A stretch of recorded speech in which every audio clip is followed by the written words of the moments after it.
Есімі мен еңбегі елге таныс. Өмірі өнеге, тағдыры тағылым. Адамзат атаулыға ортақ тұлға. Әуе толқынында өркениетті өзгерткендер хабары.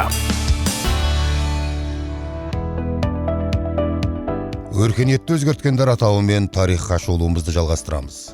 Бүгін Африка азаттығы үшін күрескен мемлекет және саяси қайраткер, Нобель сыйлығының иегері Нельсон Манделаның өмір жолы жайлы айтамыз. Нельсон Мандела оңтүстік Африкадағы апартеидті, яки нәсілдік оқшаулауды жойған тұлға ретінде әлемге танылды. Бұл ерлігі үшін Нельсон Манделаға Біріккен ұлттар ұйымы бас ассамблеясы ұйғарымымен Нельсон Мандела атындағы сыйлық тағайындалып, 18 маусым халықаралық Нельсон Мандела күні деп белгіленді. Өркениетті өзгерткендер. Нельсон Мандела 1918 жылы 18 маусымда дүниеге келген. Оның есімін әлемге әйгілеп тұрған ең басты еңбегі мен ерлігі қандай десек, ол қара нәсілді африкалықтардың құқығын ақ нәсілділермен теңестірді. Оған дейін Оңтүстік Африка Республикасында ресми түрде апартеид, яғни адамдарды нәсілі бойынша жұмыста, тұрмыста, жалпы өмірде бөле жара қарау режимі болды. Нельсон Мандела Оңтүстік Африка Республикасындағы осы режимге қарсы күресте нақты нәтижеге жетіп, тұңғыш қара нәсілді президент атанған адам. Саясат сахнасынан 1999 жылы ғасырлар тоғысында өз еркімен кетті. Сіз білесіз бе? Нельсон Манделаның әділдік жолы оңай болған жоқ. Ол апартеид режимімен, яғни адам құқықтары үшін күрес жолында көп қиындық теңсерді. 27 жыл түрмеде отырды. Йоханнесбургтегі заңгер мамандығын шахтада күзетші бола жүріп оқыды. Студент шағында 1940 жылы ереуілге қатысқан үшін оқудан шығарылды.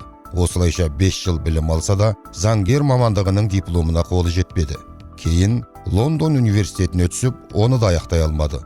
Тек 70 жасқа қарай түрмеде отырып, Оңтүстік Африка университетінде сырттай оқыды.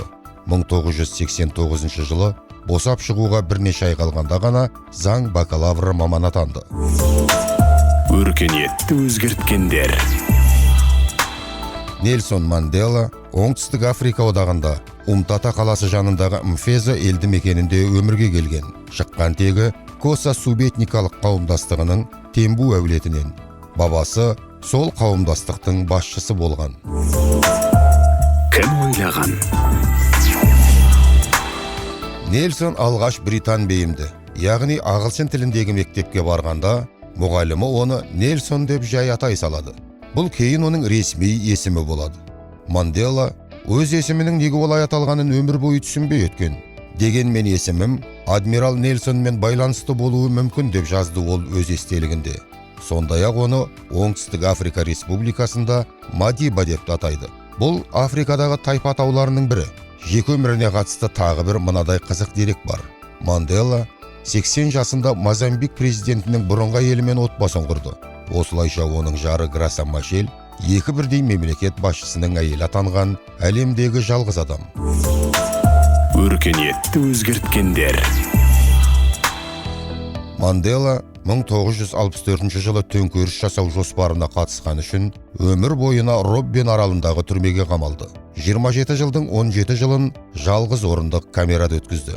Оған 6 ай ішінде тек бір рет туыстарымен кездесуге және жалғыз хат алуға рұқсат берілді. Оның өзінде хаттардың көбі түрме цензурасынан өтпеген.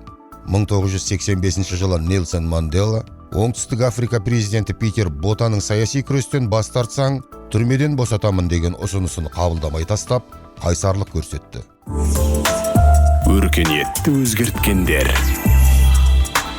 1960 жылы 67 африкалық құрбан болған жаппай тәртіпсіздіктен кейін Оңтүстік Африка үкіметі Нельсон Мандела басқарған ұйымның қызметіне тыйым салды. Мандела астыртын әрекет етіп апартеидке, яғни нәсілдік алалыққа қарсы күресте қолына қару алып, соңынан қалың бұқараны ертіп, қақтығыстың көшбасшысы атанды. Әскери топ құрды. Дәл осы қайсарлық үшін 1962 жылы бастапқыда 5 жылға, кейін өмірінің соңына дейінгі жаза тағайындалды. Түрмеде отырған Манделаның есімі әлемге мәшһүр болып, оны босату үшін Оңтүстік Африка мен басқа елдерде миллиондаған адам ереуілге шықты. Бұл оқиғаны сол заманның куәсі болған тыңдаушыларымыз жақсы білуі тиіс. Халқының бостандығы мен биік мақсаттарын өз тағдырынан жоғары қойған тарихи тұлғалар қай халықта болмасын бар. Дегенмен 20 ғасырда өркениетті өзгертуге, әлемде әділеттік орнатуға, адамзат құндылықтарын дәріптеуде Нельсон Манделаның есімі ерекше аталады. Бүгінге осы өркениетті өзгерткен атауымен әуе толқынына шығатын хабарымызды тыңдай жүріңіздер. Хабарды дайындағандар Дулат Әбибулла, Сағаділда Үсіпәлі, Қайсар Тұрмағанбет. Сіздер Қазақ радиосынан өркениетті өзгерткендер хабарын тыңдадыңыздар.